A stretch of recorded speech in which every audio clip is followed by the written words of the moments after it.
Баршаңызға қайырлы күн, каналыма қош келдіңіздер. Бүгін осындай өте тәтті, өте дәмді болатын сникерс торттың рецептісімен бөлісетін болам. Менімен бірге болыңыздар.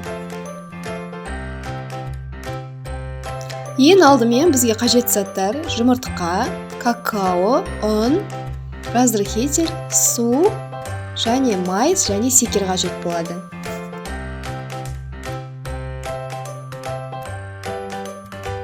Ең алдымен жұмыртқамызды жарып, ағынан сарысын ажыратып аламыз. Барлық ингредиенттің мөлшерлері видеоның астына қалдыратын болам.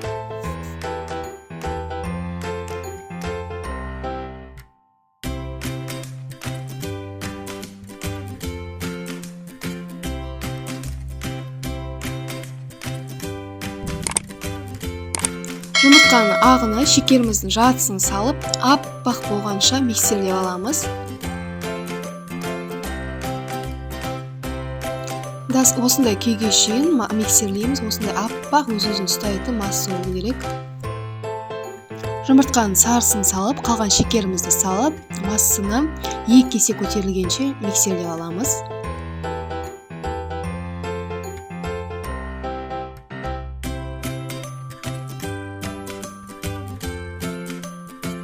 Енді сұйық майымызды, суымызды құйып, үстіне тағы да миксерлейміз.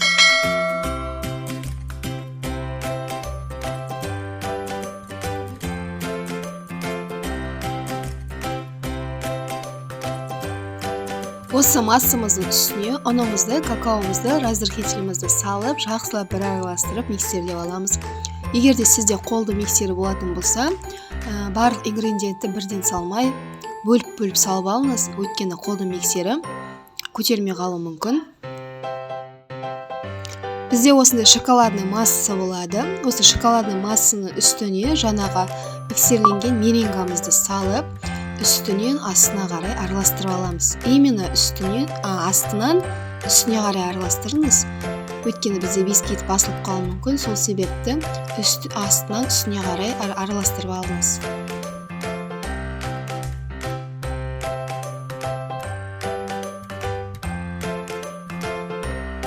Бізде осындай воздушный масса болып шығады.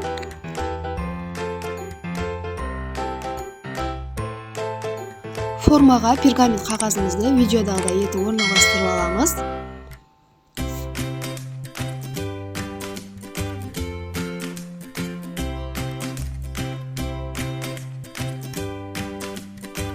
Дайын болған массамызды құйып, 40-45 минуттай бисквитімізді пісіріп аламыз. Градусты әркім өзінің пешіне ыңғайына қарай қойып алады. Менде әсел пеш болғандықтан мен 150 градуста пісіріп алатын болам. Енді кремін дайындайтын боламыз. Креміне мен осындай сливкені пайдаланам. Лешале деп аталады, 33%, және сабақ творожный сырын пайдаланам. Сапалары өте жақсы.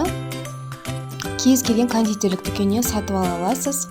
Сливкемізді саламыз. Оның үстіне творожный сырымызды, сахарный пудрамызды салып, жақсылап миксерлеп аламыз. Біркелкі масса болғанша миксерлейміз.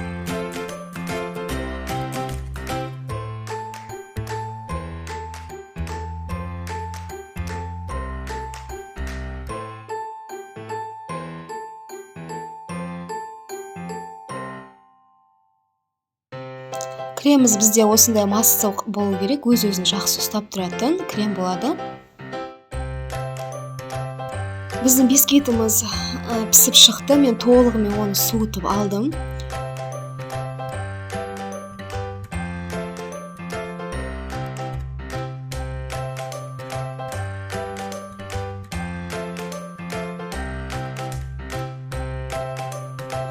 Мен осындай варенканы қолданамын. Аты Руслада деп аталады. Сапасы өте жақсы. Негізінде сникерс тортқа карамель қосады. Келесі жолы мен сіздерге нағыз карамельдің рецептісімен бөлісетін боламын. Бірақ маған осындай варенкамен негізінде ұнайды. Енді тортымызды жинаймыз. Подложкаге немесе осындай ыдысымызға астына сәл кремімізді жағып жіберіп, тортымызды видеодағыдай жинақтап аламыз.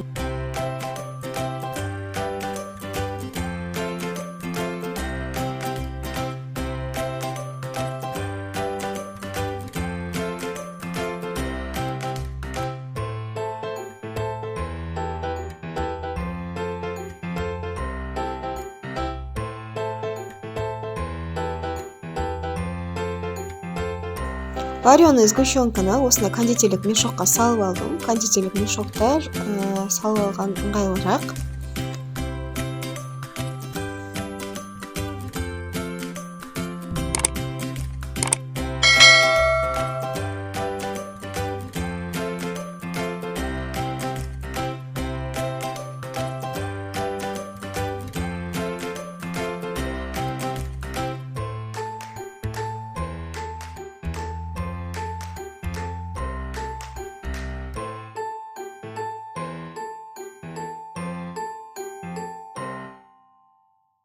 Үстіне арахисімізді сеуіп аламыз.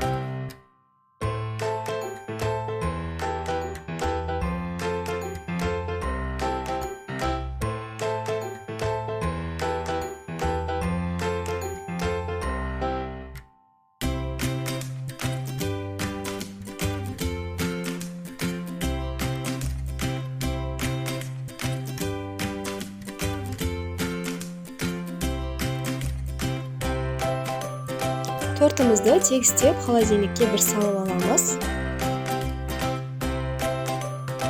Енді тортымыздың бетіне покрытие жасайтын боламыз. Ол үшін шоколадымызға сұйық майымызды құйып, микроволновкада ерітіп аламыз. Осы еріген шоколадтың үстіне арахисімізді салып аламыз, салып араластырамыз.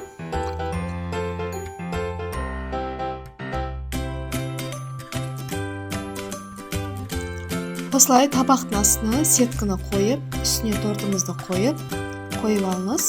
Негізінде, егер сізде пищевой пленка болатын болса, астына пищевой пленка қойғаныңыз ыңғайлырақ болады. Менде болмағандықтан осылай жасап жатырмын. Осылай қойып, бетіне шоколадымызды құйып шығамыз. Бұл жерде шоколадпен тез жұмыс жасау керек, өйткені шоколад бізде қатып қалады. Барлығын осылай видеодағыдай етіп құйып шығамыз.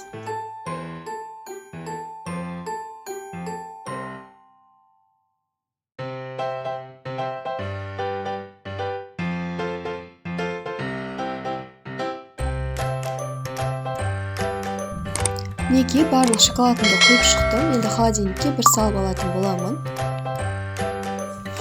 Тортымыз холодильникте тұрып шықты.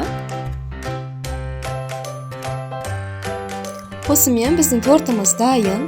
Торт өте дәмді, өте тәтті болып шығады. Міндетті түрде жасап көріңіздер. Сіздермен болған Әйгерім. Келесі видеода кездескенше.